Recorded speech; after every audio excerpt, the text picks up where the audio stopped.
राजू दादाच्या वरातीमध्ये नाचूया सल्ला. आमच्या गावात आहे ना सहसा आहे ना बँड लावती नाही. आमच्या गावात डीजेच राहतो. पण काय राजू भाऊंनी ना त्याच्या मामाचा बँड लावला होता. पण एवढा जबरदस्त वाजला ना मित्रांनो तो शिवशक्ती बँडवाली वावीवाली एकदम नाद बरं का नाद. आता तसं पाहायला गेलं तर नवरदेवच वराती मेंबर होता म्हणून त्यालाच पहिल्यांदा घेऊन नाचायला लागले सगळे पोर. आता कसं झालं माहिती की इथं चालू आहे बँड आणि आमचा विनू भाऊ आहे डीजे ऑपरेटर. त्याला काय कळारच नेमकी काय करावं म्हणलं तुम्हाला शेजार उभं राहीन फक्त मजा घे आणि आम्ही फक्त नाचत होतो. या बघा हा आता काहींच्या अंगात आहे ना लय कला राहते पण ती कला नाही ती दाखवत नाही बरं का. या बा यांच्या बी अंगात तुम्हाला सांगतो वरात मेंबर आहे सगळे वरात मेंबर. नाचायची कला यांच्या अंगामध्ये एकदम तुफान नाचत आहे वरातीमध्ये. फक्त कसं आहे ना कोणी त्यांचा हात धरून येणार मध्यभागी नाचायला नेलं पाहिजे मग पाहिजे तुम्ही तडाका काय नाचत आहेत ते पोर. आता ह्या गाण्यावर जर कोणी कोणाला वर फेकलं नाही मग काय मजा राव पहा तुम्ही आता.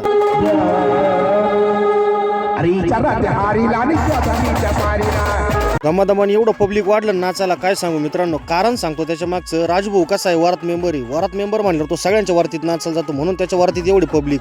आपण नाही नाचलो असं कधी होणारच नाही. आपण सुद्धा ताल धरून नाचत असतो मित्रांनो.